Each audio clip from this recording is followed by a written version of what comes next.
বুধবার সকালে বরিশাল বিশ্ববিদ্যালয়ের সামনে কুয়াকাটা বরিশাল মহাসড়কে অবস্থান নেন বিভিন্ন বিভাগের শিক্ষার্থীরা। এ সময় ইট ও গাছ ফেলে যান চলাচল বন্ধ করে দেওয়া হয়। এতে দুর্ভোগে পড়েন যাত্রীরা। আমরা বলেছি যে আমাদেরকে নিয়ে আমরা অনুষ্ঠান করেন, আমরা থাকতে চাই, যার কারণে সে আমাদেরকে রাজাকারের বাচ্চা বলছে। আমরা এই স্বৈরাচারী বিসির পদত্যাগ চাই।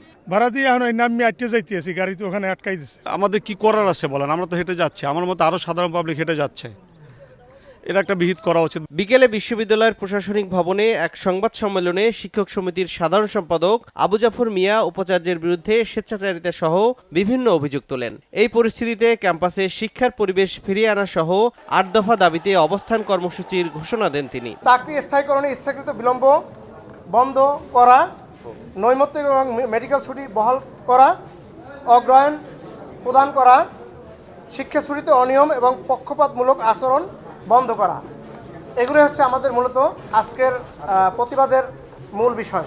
শিক্ষার্থীদের কটূক্তির প্রতিবাদে ভিসির পদত্যাগ দাবিতে ২৭শে মার্চ থেকে আন্দোলন করে আসছেন শিক্ষার্থীরা। গত শনিবার শিক্ষার্থীদের সঙ্গে সমঝোতা বৈঠকে বিশ্ববিদ্যালয় খুলে দেওয়ার সিদ্ধান্ত হলেও উপাচার্যের অপসারণ দাবিতে অনড় থাকেন আন্দোলনকারীরা।